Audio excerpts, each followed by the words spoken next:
অধিক পরিমাণ যে আমলটা তোমরা করবা ওই আমলটার নাম হলো আল্লাহ পাক রব্বুল আলামিনের জিকির। বান্দা তুমি যত বেশি আল্লাহর জিকির করবা আল্লাহ পাক রব্বুল আলামিন তত বেশি তোমাকে আপন করে নিয়ে নেবে। এই পৃথিবীর জমিনের মধ্যে যত বুজুর্গ হয়েছেন, এই পৃথিবীর জমিনের মধ্যে যত আল্লাহওয়ালা হয়েছেন, এই পৃথিবীর জমিনের মধ্যে যারা কুতুব আফজাল গাউস হিসেবে পরিগণিত হয়েছেন, প্রত্যেকের জীবনী পড়ে দেখবেন। এই যে আজকে আমাদের বিশ্বে হুজুরের মাদ্রাসার উদ্যোগে মাহফিল, দেখবেন একজন মানুষ যখন আল্লাহর ওলিদের সহবতে যায়, একজন মানুষ যখন আল্লাহর ওলিদের কাছে যায়, হক্কানি উলামা ইকরামের হাতে হাত দিয়ে বায়াত গ্রহণ করে, সর্বপ্রথম দেখবেন তাকে আমল দেয়, বাবা তুমি যত বেশি পারো তত বেশি আমার মাওলা পাকের জিকির করো।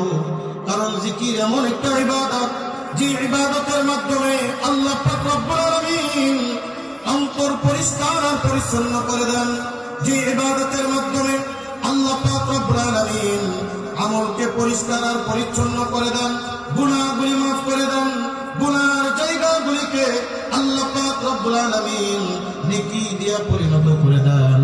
শুধু তাই নয়, সর্বশেষ হলো যে বান্দা দুনিয়ার মধ্যে আল্লাহর জিকিরের পাগল হবে, কিয়ামতের ময়দানে হাসতে হাসতে আল্লাহর জান্নাতে চলে যাবে।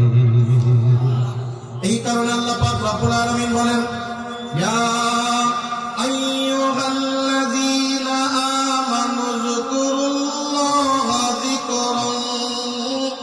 যিকরান কাসীরা ওয়াসাব্বিহুহু বুকরাতাও ওয়া আসীলা।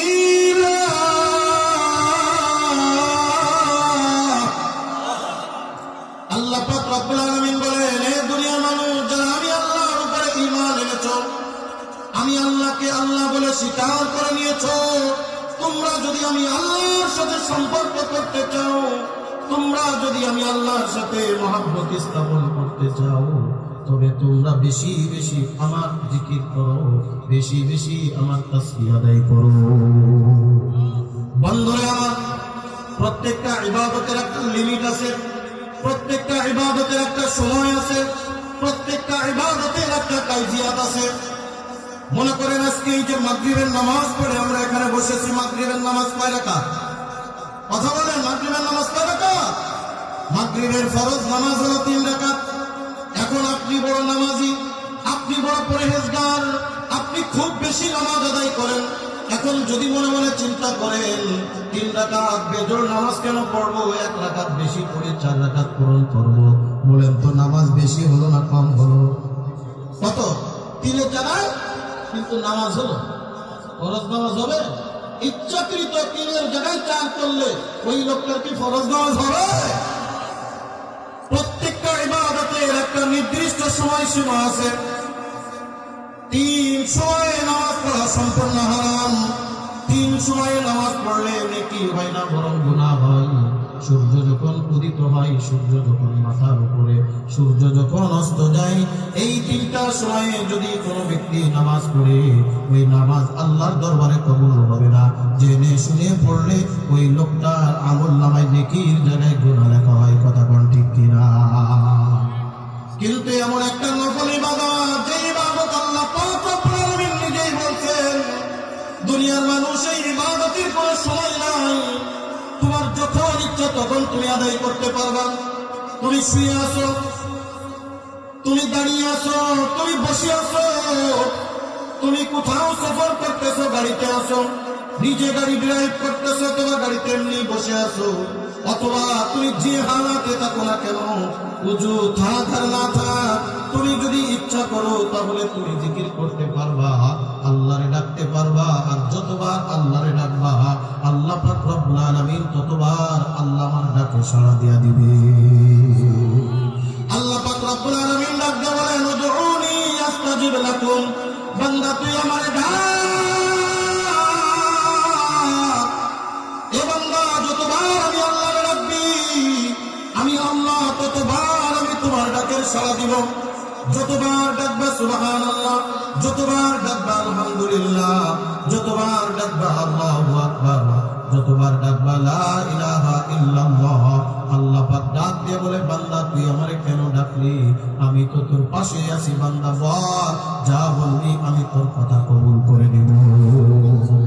দেখেন না বাজান, দুনিয়ার মধ্যে একজন মানুষ আর একজন মানুষের যত বেশি চরণ করে তার সাথে আমার একটা মহাব্বত আর ভালোবাসা তৈরি হয়। কথা বলেন ঠিক কি ঠিক না? মা সন্তান যদি মাকে বারবার ডাকে, মায়ের সাথে সন্তানের একটা গুড কানেকশন হয়। বন্ধু যদি বন্ধুকে বারবার স্মরণ করে, ওই বন্ধু বন্ধুর জন্য পাগল হয়ে যায়। দীর্ঘদিন পর্যন্ত ডাকাডাকি নাই, কথাবার্তা নাই, আস্তে আস্তে দেখবেন মহাব্বত আস্তে আস্তে দূরে সরে যায়। কথা বল ঠিক কিনা? ওই রকম ঠিক বান্দা যখন আল্লাহকে ডাকে, বান্দা যখন আল্লাহর নাম স্মরণ করে, আল্লাহর সাথে তার একটা মহব্বত তৈরি হয়ে যায়, আল্লাহর সাথে তার একটা ভালোবাসা তৈরি হয়ে যায়, আল্লাহর সাথে তার একটা গুড কানেকশন তৈরি হয়ে যায়। ওই বান্দা যা বলে আল্লাহ তাই শোনে। সুবহানাল্লাহ। আল্লাহ বান্দা তুমি যতই গুনাহ করো না কেন, গুনাহ খাতা নিয়ে যদি আল্লাহকে ডাকো, মনে করবেন আমি আল্লাহর এত নাফরমানি করেছি, আল্লাহকে যদি ডাকি তাহলে আল্লাহ আমার ডাকে সাড়া দিবে নাকি? আল্লাহ পাক ডাক দিয়ে বলে বান্দা তুমি যতই গুনাহ করো না কেন, আমি আল্লাহরে যদি একবার ডাকার মতো ডাকতে পারো, আমি আল্লাহ তাআলা অবশ্যই তোমার ডাকের সাড়া দিয়া দিব। জোরে জোরে কান সুবহানাল্লাহ। বন্ধুরা আমার, কেমন ডাকা ডাকতে হবে? যেইভাবে রেখেছিলেন হযরত ইব্রাহিম আলাইহিস সালাতু ওয়াস সালাম, যেইভাবে রেখেছিলেন হযরত লুকমান আলাইহিস সালাতু ওয়াস সালাম, যেইভাবে রেখেছিলেন হযরত ইউনূস আলাইহিস সালাতু ওয়াস সালাম, যেইভাবে রেখেছিলেন হযরত ইউসুফ আলাইহিস সালাতু ওয়াস সালাম, যেইভাবে রেখেছিলেন আল্লাহর নবী ইব্রাহিম, যেইভাবে রেখেছিলেন সাহাবায়ে কিরাম রিজওয়ানুল্লাহি তাআলা আলাইহিম আজমাইন। 10 ভাই মিলে ইউসুফ আলাইহিস সালামকে কূপের ভিতরে নিক্ষেপ করে দিচ্ছে। ইউসুফ আলাইহিস সালামের পাশে কেউ নাই, ইউসুফ আলাইহিস সালামের কাছে কেউ নাই, না আছে মা, না আছে বাবা। বাবার কথা বারবার স্মরণ করে, আজকে যদি বাবা আমার কাছে থাকতো, আমার ভাইয়েরা কূপের ভিতরে নিক্ষেপ করতে পারত না। সর্বশেষ হযরত ইউসুফ আলাইহিস সালামকে যখন বাবা ইয়াকুব আলাইহিস সালাম ভাইদের কাছে সুপর্দ করেছিলেন, অনেক লম্বা চওড়া ইতিহাস। সূরা ইউসুফ আপনারা তেলাওয়াত করবেন, সূরা ইউসুফের তাফসীর আপনারা পড়ে দেখবেন। হযরত ইয়াকুব আলাইহিস সালামের আগের থেকে সন্দেহ হয়েছিল 10 ভাই তার সাথে হিংসা করে, হয়তো না তার সাথে সুন্দর আচরণ করবে না।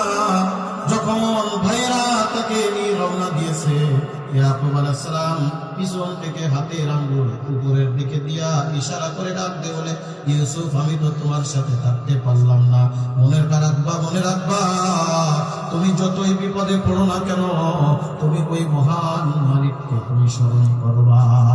জোরে জোরে কান সুবহানাল্লাহ। বলেন তো দুনিয়ার কোন মানুষ আমার পক্ষে যদি না থাকে, আল্লাহ পাক রব্বুল আলামিন যদি আমার পক্ষে থাকে, দুনিয়ার কোন মানুষ কি আমার ক্ষতি করতে পারবে? সব কিছু করনেওয়ালার মালিককে। আর চিৎকার মেরে বলেন আল্লাহু আকবার। সব কিছু করনেওয়ালার মালিক আমার আল্লাহ।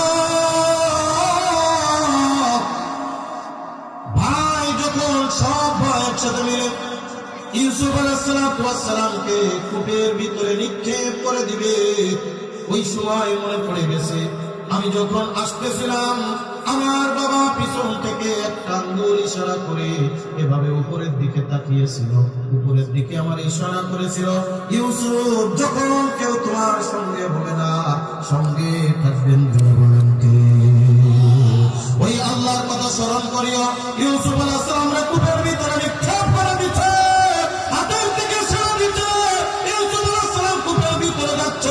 এই সময় ডাক দিয়ে দিচ্ছে আল্লাহ। আল্লাহু আকবার। ডাক দিচ্ছে আল্লাহ। দেওয়ার সাথে সাথে আল্লাহ পাক রব্বুল আলামিন ডাক দিলেন, জিবরিল ইউসুফ দুনিয়ার কাউরে ডাকে নাই, বাবারে ডাকে নাই, মারে ডাকে নাই, জলদি করে যা, জলদি করে যা, জান্নাত থেকে একটা তখ্ত নিয়া, জান্নাত থেকে একটা কাঠ নিয়া ইউসুফের নিচেই বিছায়া দে, পানির উপরে রেখে দে। ইউসুফ আলাইহিস সালাম পানির উপরে হাবুডুবু খাবে না,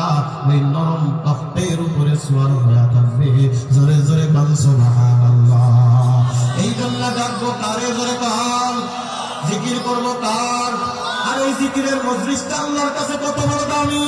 আল্লাহ নবী রাখতে বলেন, ইজা মারাতুম বিরিয়াজিল জান্নাতি ফারতাহু ক্বালু ইয়া রাসূলুল্লাহ ওয়া মা রিয়াজুল জান্নাহ ক্বালা হিলাকুয যিকর আও কামা ক্বালা আলাইহিস সালাতু ওয়াস সালাম। আল্লাহ নবী রাখতে বলেন, হে সাহাবীরা রে, ও আমার উম্মতেরা, এই দুনিয়ার মধ্যে যখন তোমরা জান্নাতের বাগানের পাশ দিয়া যাবে, তখন তোমরা জান্নাতের বাগানে বসে যাবা। সাহাবায়ে কেরাম ডাক দিলেন, ইয়া রাসূলুল্লাহ, ইয়া হাবিবাল্লাহ, দুনিয়ার মধ্যে জান্নাতের বাগান কোথায়? আল্লাহর নবী বলেন, জান্নাতের বাগান হলো দুনিয়ার মধ্যে ওই মজলিস, যেই মজলিসে আমার আল্লাহর জিকির হয়, যেই মজলিসে আল্লাহকে ডাকা হয়, যেই মজলিসে আল্লাহর নাম স্মরণ করা হয়। জোরে জোরে বলুন সুবহানাল্লাহ। বন্ধুরে আমার, আমি যদি জিকির করি তাহলে আমার ফায়দা কি হবে, আমার লাভ কি হবে? এরপরে যা টুকরা বাজান, বিস্তারিত আলোচনা করার সময় নাই, বিস্তারিত কথা বলার সময় নাই। অতি সংক্ষিপ্ত আকারে মুক্তাসার ভাবে কয়েকটি আমলি কথা আপনাদের মাঝে আলোচনা করে যাই।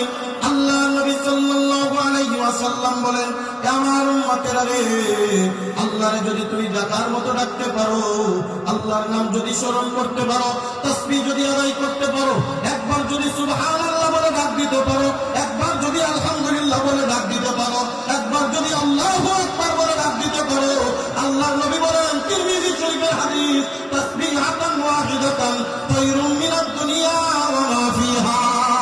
আল্লাহু আকবার। আল্লাহর নবী বলেন, একবার যদি কোনো বান্দা সুবহানাল্লাহ বলে ডাক দেয়, একবার যদি কোনো বান্দা আলহামদুলিল্লাহ বলে ডাক দেয়, একবার যদি কোনো বান্দা আল্লাহু আকবার বলে ডাক দেয়, আল্লাহর নবী বলেন, আসমান দুনিয়ার মাঝে যত ফাঁকা জায়গা আছে, সমপরিমাণ সওয়াব দিলে যেই পরিমাণ সওয়াব হয়, আল্লাহ তাআলা ওই বান্দার আমলনামায় তার থেকে বেশি সওয়াব দিয়ে দেয়। মাপতে পারবেন? এই জমিনের ভিতরে, আসমান থেকে জমিন পর্যন্ত ফাঁকা জায়গা মেপে শেষ করা যাবে? একবার মাত্র সুবহানাল্লাহ বলবেন, একবার মাত্র আলহামদুলিল্লাহ বলবেন, একবার মাত্র ডাক দিবেন আল্লাহু আকবার, বলেন না বলে আল্লাহু আকবার বলে, আল্লাহু আকবার বলে ডাক দিবে। আল্লাহ তাআলা ডাক দিয়ে বলে, বান্দা রে, ও দুনিয়ার মানুষ, তোমরা আমারে দেখো না, আমার বড়ত্ব বয়ান করতেছো। যখন বান্দা সুবহানাল্লাহ বলে ডাক দেয়, আমার আল্লাহ ডাক দিয়ে বলে, ফেরেশতারা রে, দেখ দেখ দেখ, যেই বান্দা আমারে দেখে নাই, আমার কথা শুধু শুনেছে, ওই বান্দা আমার পবিত্রতা বয়ান করতেছে। আলহামদুলিল্লাহ বান্দা বলিয়া যখন ডাক দেয়, আল্লাহ ডাক দিয়ে বলে, ফেরেশতারা রে, দেখ, যেই বান্দা কোনোদিন আমারে দেখে নাই, শুধু শুনেছে, ওই বান্দা আমার প্রশংসা করে, ওই বান্দা আমার বড়ত্ব বয়ান করে, ওই বান্দা আমার নাম ধরে রাখে, ওই বান্দা আল্লাহ বলিয়া ডাক দেয়, ওই বান্দা সুবহানাল্লাহ বলিয়া ডাক দেয়, ওই বান্দা আল্লাহু আকবার বলিয়া ডাক দেয়, ওই বান্দা লা ইলাহা ইল্লাল্লাহ বলিয়া আমার ওয়াহদানিয়তের বিশ্বাস করে। এ ফেরেশতারা সাক্ষী, বান্দার জিকির শেষ হতে দেরি হবে, আমার জীবনের গুনাহ খাতাগুলি মাফ করতে দেরি হবে না। জোরে জোরে বল সুবহানাল্লাহ। এই কারণে আল্লাহ পাক রব্বুল আলামিন ডাক দিয়ে বলে, বান্দা তুমি যদি দুনিয়ায় আমার সাথে সম্পর্ক তৈরি করতে চাও, আমার সাথে ভালোবাসা তৈরি করতে চাও, আমার সাথে মহব্বত তৈরি করতে চাও, আল্লাহর সাথে মহব্বত তৈরি করা দরকার আছে না নাই? এর দরকার আছে না নাই? দুনিয়ার মানুষের সাথে মহব্বত করবা, দেখবা বিপদে পড়লে ভাগ্য যাবে। কথা বলে না? যার বাস্তব একটা ঘটনা আজকে সকাল 10টার দিকে একটা ভূমিকম্প হয়েছে, দেখছেন নি আপনারা? অনুভব করছেন নি আপনারা? আমি একটা ভিডিও জুমার নামাজ পড়ে সোশ্যাল মিডিয়ায় আমার সামনে একটা ভিডিও আসলো রে বাজান। একটা দোকানের মধ্যে বাবা এবং সন্তান, ছোট্ট বাচ্চা হয়তো বা 7 থেকে 8 বছর বয়স হবে, একটা দোকানের মধ্যে সম্ভবত তারা কিছু ক্রয় করতেছিল। ওই দোকানে সিসি ক্যামেরা লাগানো ছিল, ওই সিসি ক্যামেরার ভিতরে এই ভিডিওর ফুটেজটা রেকর্ডিং হয়েছে, সোশ্যাল মিডিয়ায় প্রায় ভাইরাল হয়ে গেছে।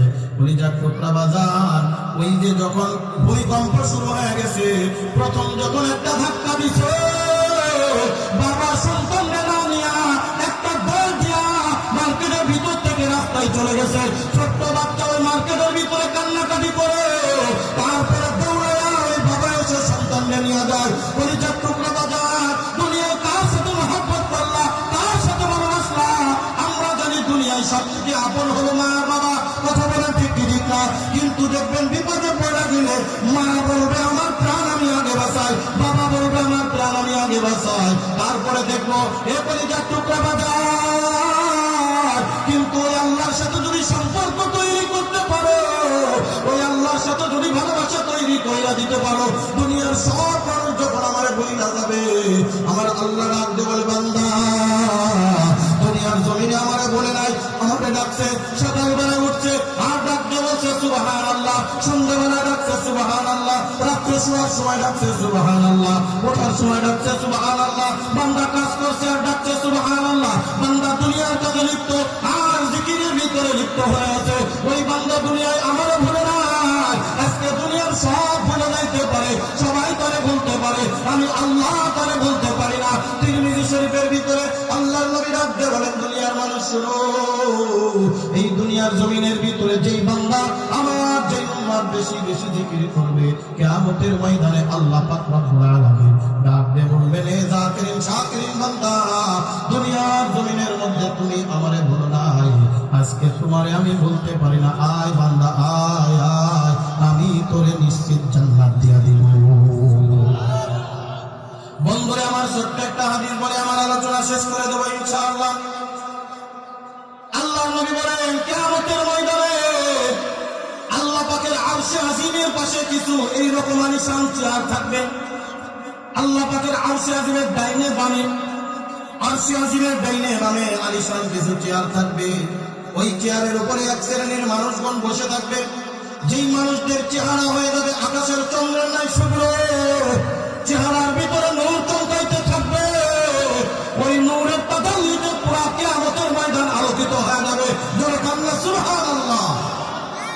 পুরা কিয়ামতের ময়দানের লাইটিং, এই যে আপনারা দেখছেন না আপনাদের ডাইনে ভাবে লাইটিং করা, যদি এখানে লাইটিং না করা থাকতো এই জায়গাটা আলো না থাকতো না, অন্ধকার, কতটা আলো না অন্ধকার, এই জায়গাটা থেকে অন্ধকার। আল্লাহ পাক রব্বুল আলামিন কিয়ামতের ময়দানে তার চতুর্দিকে, কিয়ামতের ময়দানের চতুর্দিকে কিছু সিংহাসন বসিয়ে রাখবেন। ওই সিংহাসনের উপরে কিছু লোক থাকবে, ওই লোকের কপাল দিয়া, ওই লোকের হাত দিয়া, ওই লোকটার নাক দিয়া, ওই লোকটার জিহ্বা দিয়া, ওই লোকটার পুরা শরীর দিয়ে একটা নূর চমকাইতে থাকবে, টর্চ লাইটের মতো আলো দিতে থাকবে। পুরা কিয়ামতের ময়দান আলোকিত হয়ে যাবে।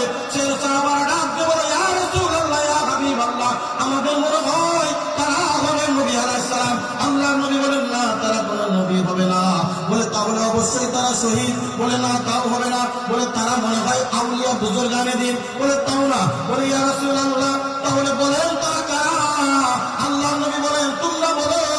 সব সাহাবায়ে কেরাম ডাক দিয়ে বলে আল্লাহু আ'লাম ওয়া রাসূলুহু, আল্লাহ এবং তার রাসূল ভালো করে জানে। আল্লাহর নবী ডাক দিয়ে বলে ও সাহাবীরা, তারা হবে দুনিয়ার মধ্যে ওই সমস্ত বান্দা যারা দুনিয়ার মধ্যে বেশি বেশি আমার মাওলার জিকির করেছে।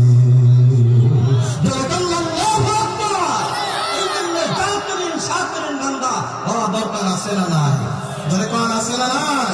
জিকিরের কোনো সময় নাই। আপনি শুয়ে আছেন, বসে আছেন, হাঁটতেছেন, চলতেছেন, কাজকর্ম করতেছেন, মিল কলকারখানায় কাজ করেন, হাতের কাজ হাতে করো, জবানের কাজ জিকির করো, জবানের কাজ জিকির করো, হাতের কাজ হাতে করো, জবানের কাজ জিকির করো। আল্লাহ পাক রব্বুল আলামিন আমাদের সবাইকে জাকিরিন শাকিরিন বান্দা হয়ে অন্ধকার কবরে যাওয়ার তৌফিক দান করুন।